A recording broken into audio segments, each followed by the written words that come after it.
Сәлем достар, сіздермен бірге Жанат. Бүгін біз сіздермен осындай қытырлақ, әдемі болып шығатын бөректер дайындайтын боламыз. Видеоның соңына дейін қарап, лайк басып, комментарий жазуды ұмытпаңыздар. Алдымен ұнымызды осылай столдың үстіне барлығын жайып алып, салып алып, оның ортасын ашамыз. Ашылған ортасына су құямыз және де тұз саламыз. Бұл ең қарапайым тесті болып табылады. Осындай үш қоспамызды араластырамыз. Бірінші тұзымыз ерігенше осылай сумен араластырып, одан соң ұнның іш жағынан осылай алып, сумен жаймендеп араластырамыз. Осындай қоймалжың деңгейге жеткеннен кейін ұнның екі жағынан мен көрсетіп тұрғандай осылай араластырамыз суымызбен. Жаймендеп қамыр илене бастайды осылай. Осындай қамырымызды бір текті қылып, араластырып, илеп алғаннан кейін, енді оны иін қандырамыз, яғни 5-10 минуттай осылай иін қандырып илейсіздер. 15 минут илесеңіз тіптен жақсы. Осылай иленіп болғаннан кейін, сопақ формаға келтіріп, бетін пищевая пленкамен жауып, 45-1 сағатқа қоямыз. 45 минут немесе 1 сағатқа қойып қоямыз. Оған дейін начинкасын дайындайсыздар. Начинкасына картоптан пюре немесе сыр қолдансаңыздар болады. Осылай картопты қайнатып, езіп, тұзын қосып дайындап аласыздар. Ал сырды ірімшікті теркадан өткізесіздер, болды. Енді біз 45 минут тұрған қамырымызды осылай 10 бөлікке бөліп аламыз алдымен. Бірдей бөліктерге бөлуге тырысыңыздар, сол кезде сіздің бөректеріңіз де әдемі шығады. Осылай домалақ формаға келтіріп аламыз ортасынан басып. Егер ортасында ауа қалып қойған болса, біріктіріп жіберіңіздер. Барлығын домалақ формаға келтіргеннен кейін кукуруз крахмалын сеуіп, күлшенің жан жағынан осылай басып шығарсыздар, ортасы басылмайды міне. Қолмен осылай бассаңыздар да болады, өзіңізге қалай ыңғайлы солай. Одан кейін оқтаумен шеттерін жайып шығасыздар. Ортасын бір жүргізсеңіз жеткілікті, ортасы қалыңдау болып тұрған дұрыс, себебі қазір жайған кезде өте оңай жайылады. Және ортасы жұқа, шет жері қалың болып қалмайды қамырыңыздың. Міне осылай 5 күлшемізді алдын ала жайып аламыз. Қалған 5-еуін бетін жауып қойып қоя тұрыңыз.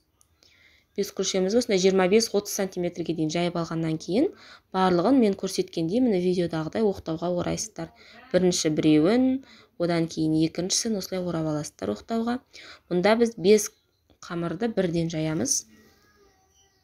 Осылай сіздер еттің қамырын да жайсаңыздар болады, уақытыңыз көп кетпейді. Міне осылайнан жайып шығамыз. Жайып жатқан кезде ұнды қолданбай қойыңыздар, кукуруз крахмалын қолдансаңыздар болады. Міне осылай әр 2-3 рет жүргізген сайын бағытын өзгертіп тұрыңыздар.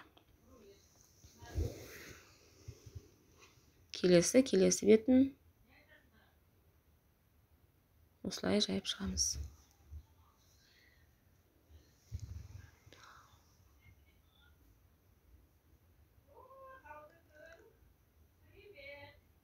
«40-50 сантиметр болғанға дейін жайып шығасыздар осылай.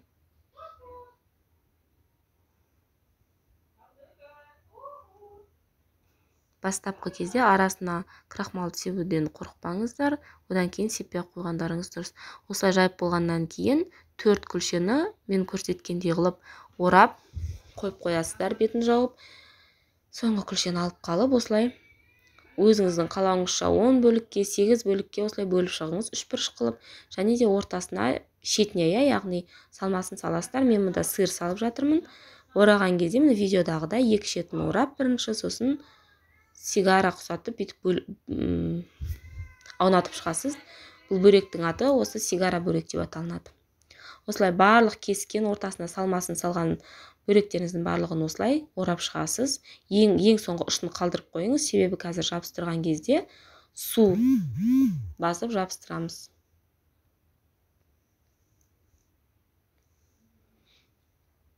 Барлық бөректерімізді картошкамен істеген бөрегіңіз де осындай болады.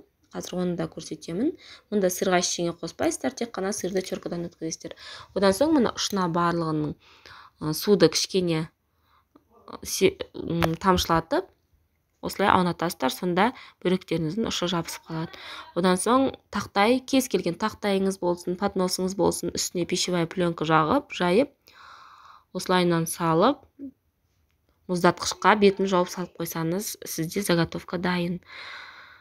Одан кейін мені картоппен көрсетіп жатырмын. Мұнда картопта менде тек қана өзі қайнатылған және де тұз бар. Болды. Осылай дәл жаңа сырды істегендей қылып аунатып шығасыздар. Мұздатқышқа салған кезде бетіне пленка кигізіп салып қойыңыз. 3 сағаттан кейін қатып қалады. Кез келген ыдысқа бірін үстіне бірін салсаңыздар болады одан кейін. Оған дейін осындай тақтайда салып қатырып алыңыздар алдымен. Кез келген уақытта қуырып жіберсеңіздер болады. Табаның астына кішкене ғана май салып қуырасыздар. Міне сіздерде осындай керемет бөректер шығады. Кез келген соуспен жіберсеңіздер болады. Мұнда менде сладкий соус. Видеоның соңына дейін қарағандарыңызға рахмет. Ас болсын.